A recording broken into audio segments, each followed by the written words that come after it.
18% of Americans and 14% of Europeans have been diagnosed with some form of anxiety. Hey guys, I haven't recorded a video for ages and I feel kind of guilty about that. Like, you know, I got 100 subscribers and then just did nothing for a week, so that kind of sucks and I'm really sorry for not doing anything.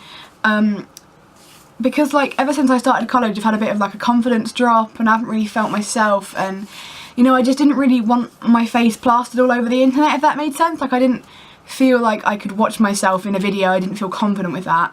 But you know, I've kind of brought it up a bit now and I realised that I did really well with the first few videos and I'm not going to stop now because, you know, this is pretty good for me. So thank you for your patience if you're still here. Thank you so much for actually waiting for me. Because mental health is a big topic, I was going to kind of almost separate it into subsections and do different videos on each one.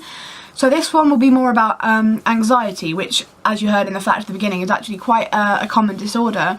And I guarantee that throughout your life you will probably know at least one person with anxiety. There's lots of different types of it. Like, for example, the first type of anxiety really is social anxiety, where the idea of big groups of people, they'll make you like, you know, the freak out, you'll panic, you won't want to be in this group of people, you'll feel uncomfortable and you'd much prefer just to be on your own. And that works with any social situation, like ordering something in the shop without someone there helping you. You know, if you have to go up and talk to new people, that can really freak some people out.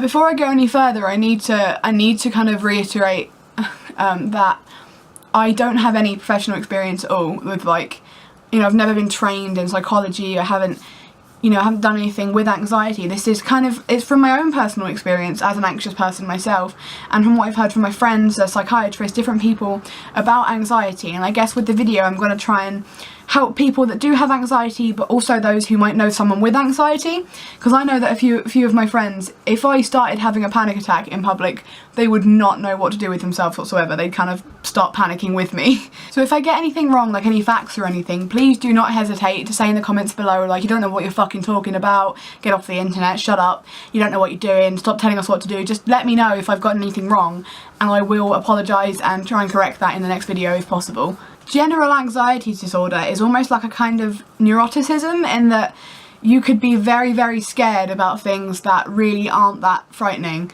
For example, I get freaked out going on buses on my own in case I take the wrong bus. And I don't generally mean freaked out as in I'm sit there thinking, you know, oh, this is not good, what if I get on the wrong bus? I mean freaked out as in I have to bite the inside of my mouth to stop myself from crying, because it just terrifies me so much, the idea of being out there on my own. And I know a lot of other people who are like that as well. Just generally, if you go out, what if I lose my phone? You know, repeatedly checking for things, making sure everything's okay. And that's a kind of a very common form of anxiety, that kind of neurotic side of it. Panic attacks are increasingly common. It's when, I mean, everyone will experience one panic attack in their life at least, I'm sure. And it can be anywhere at all. It's kind of, the way to describe a panic attack would be an impending sense of doom. So no matter where you are, like say for example you're in a big crowd of people and you just think, oh my god, this is horrible, something bad's gonna happen, and you will start shaking, you'll start sweating, you'll get worried, you'll have trouble breathing properly, and you just won't be able to focus on anything for a few minutes, and you just need to get out of that situation and be on your own. It's difficult because a lot of people don't see anxiety as an actual mental disorder. Like they'll say to you, oh, you know, if you go into that crowded room of people, none of them are going to be looking at you, right? Well, yeah, you might say that, but my brain isn't. What my brain is saying is, wow, everyone in this room thinks you look fucking stupid. They're all staring at you right now. They don't want you to be here, and you might as well just leave. Which is why you need to be kind of sensitive to people with anxiety, because a lot of times in situations they will genuinely feel like they're in some sort of major danger. It's a delicate thing, because I know different people like having their panic attacks dealt with in different ways. For example, once I started having a panic attack because I had to get up in front of a close group of people and just start improvising a performance, and that freaked me out and I couldn't breathe, and I got into tears.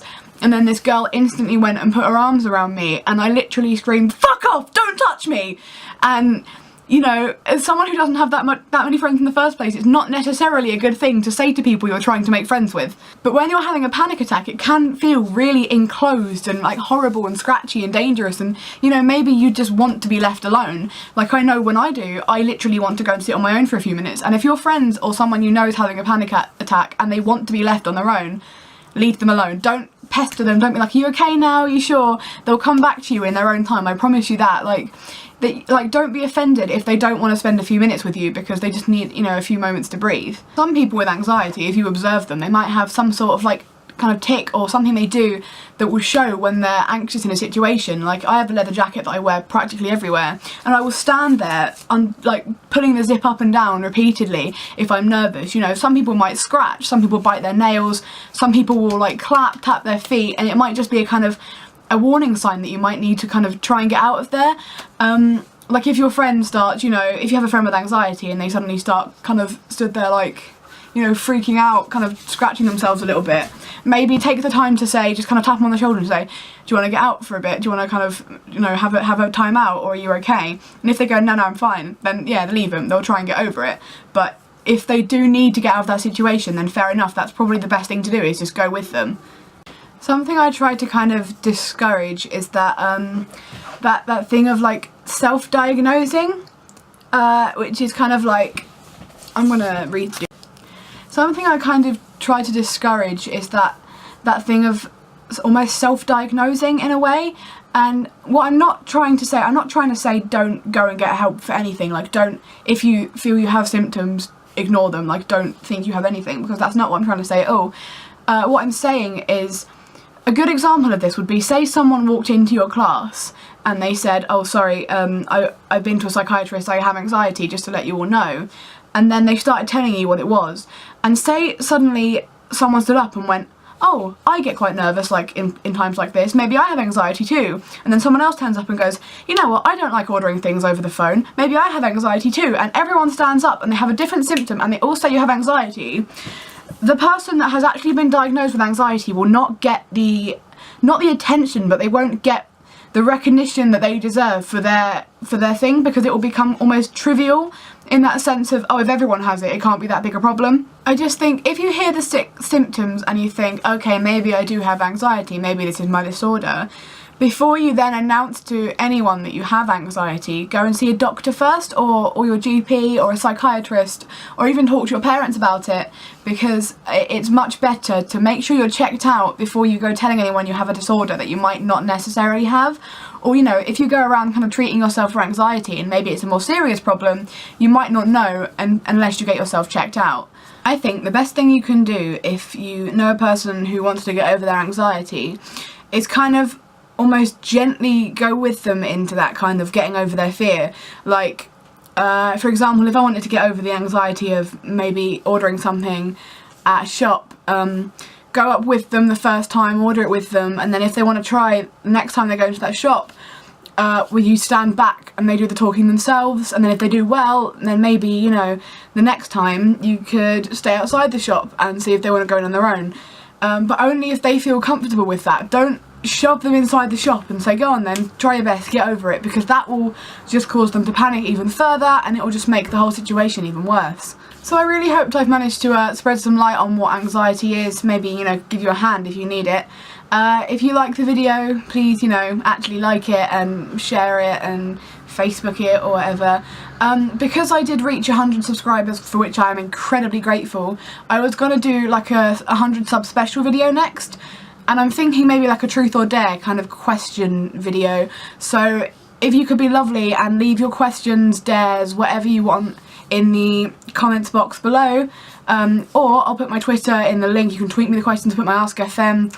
This could be worrying. You can put them, you know, you can put the questions in my Ask FM as well, and I'll answer those. But please clarify there for the video, otherwise I'll just ask them like normal Ask FM questions, and that kind of sucks. And I will see you soon when I make a next video. Song of the day, I haven't thought about. I'm gonna make it Do You Wanna Know by Arctic Monkeys, because that's a very, very good song. And I will speak to you soon. Mwah!